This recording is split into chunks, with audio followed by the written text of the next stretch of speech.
What tactics did the US follow in the Vietnam War, and how successful were they? Use the reading sheet below. Make notes about the various tactics that the United States used. Think about the chronology of the tactics they use and the purpose of the tactics. And that is that obviously each tactic at each stage was planned to win the war. Each tactic, when it failed, was superseded, was followed by, as a consequence, another tactic that was more serious. This is that word escalation again. The air war then was launched on February the 7th, 1965. The Americans called this Operation Rolling Thunder, and that links into the Gulf of Tonkin incident when the US Navy was supposedly attacked by North Vietnamese forces in international waters.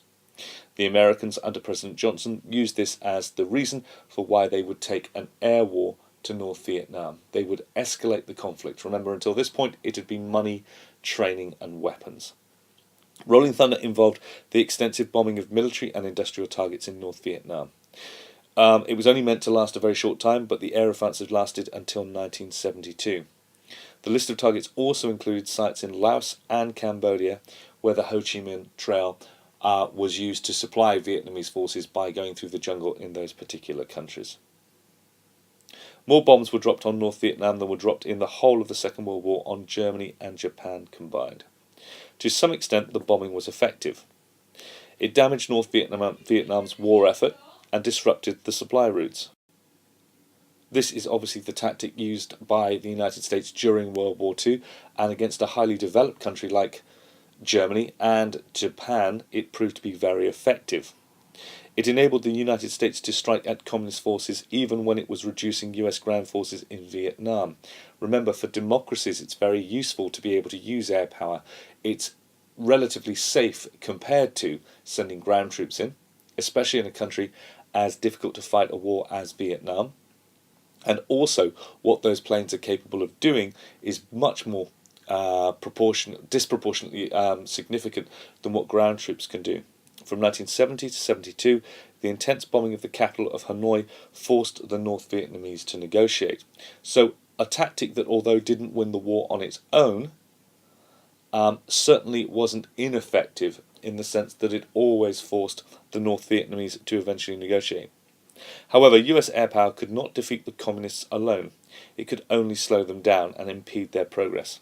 The VC continued to operate its supply lines. It was only ever reduced by the United States Air Force, never stopped. The cost of the air war was also horrendous. It's incredibly expensive.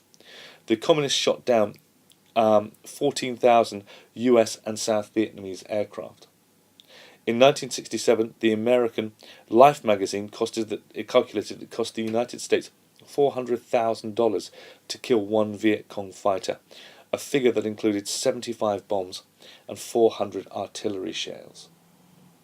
Just goes to show you how easy it was to hide the VC within the jungles of Vietnam. Cluster bombing then. When bombing individual targets didn't work on its own, or those individual targets had all been blown up early on in the war, cluster bombing was introduced. It was a very effective way of killing or injuring lots of enemy troops, and was dropped from an aircraft. These bombs exploded in mid-air and released up to 600 smaller bomblets. As these hit the ground, they shot out thousands of pieces of metal, shrapnel, killing and injuring over a wide area. Later, these types of bombs contained fiberglass fragments.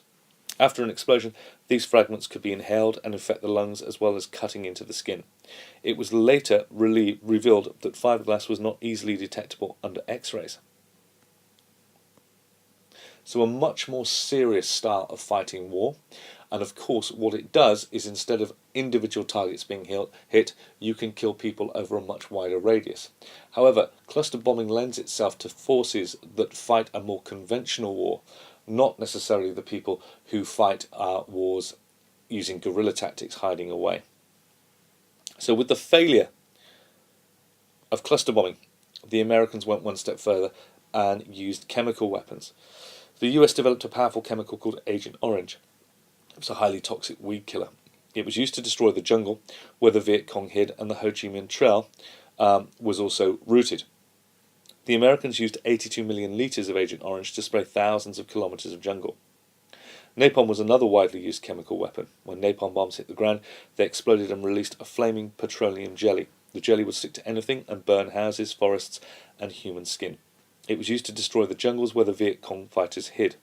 Many civilians and soldiers were also killed by these chemical weapons, as during the conflict over 400,000 tons of napalm was dropped by the US Air Force onto suspected enemy targets. So, originally we have an air war being fought by the Americans, who dropped their bombs on specific targets. When those specific targets were hit, there was nothing else to drop the bombs on. When you drop the bombs onto the jungle in the hope of killing the VC simply hid in the jungle. So the Americans then move on to their cluster bombs to use different types of weapons to destroy the VC. And then once they realised that the jungle was the problem, the logical thing to do was to remove the jungle. Agent Orange did this. Unfortunately, the chemical weapons had both short-term effects, as in the damage that they do, but also long-term effects in the sense that the chemicals got into the ecosystem. They poisoned the farmland. Many South Vietnamese people left the farmland and moved to the cities, where they were angry with the Americans and became sympathetic to the communists.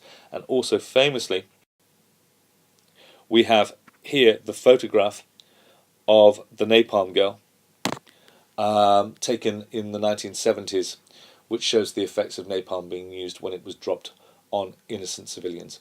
This picture won numerous awards around the world and was incredibly influential in the long term of making the Americans question why they were fighting this war in Vietnam.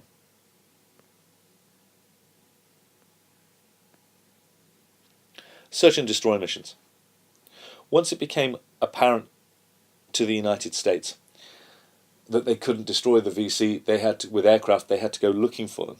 So the idea was then that following information and intelligence gathering, the US would put their combat troops onto helicopters and fly their helicopters to surprise and catch the VC in their village. So from heavily fortified bases in the south of Vietnam, they launched their search and destroy raids. They descend on a village and destroy any Viet Cong forces they found. Soldiers had to send back reports to say how many Viet Cong they had killed. This was the famous body counts that the Americans released as information to show how they were winning the war. Of course, in many of these villages, the Viet Cong were not operating, but American combat troops entered each village expecting to be attacked. These therefore led to straightforward tactics of shoot first and ask questions later. They were also known as Zippo raids, because invariably what the US troops started to do is constantly on guard, constantly jittery about being attacked. They would often set fire to the villages and just leave, whether or not there were VC in the village whatsoever. And of course, in attacking these villages, again, they lose the hearts and the minds of the very people they are meant to be protecting. Search and destroy missions did kill Viet Cong soldiers, but there were problems. The raids were often based upon inadequate information. Often inexperienced troops often walked into traps, and those traps were meant to be horrendous and of course made the soldiers more nervous.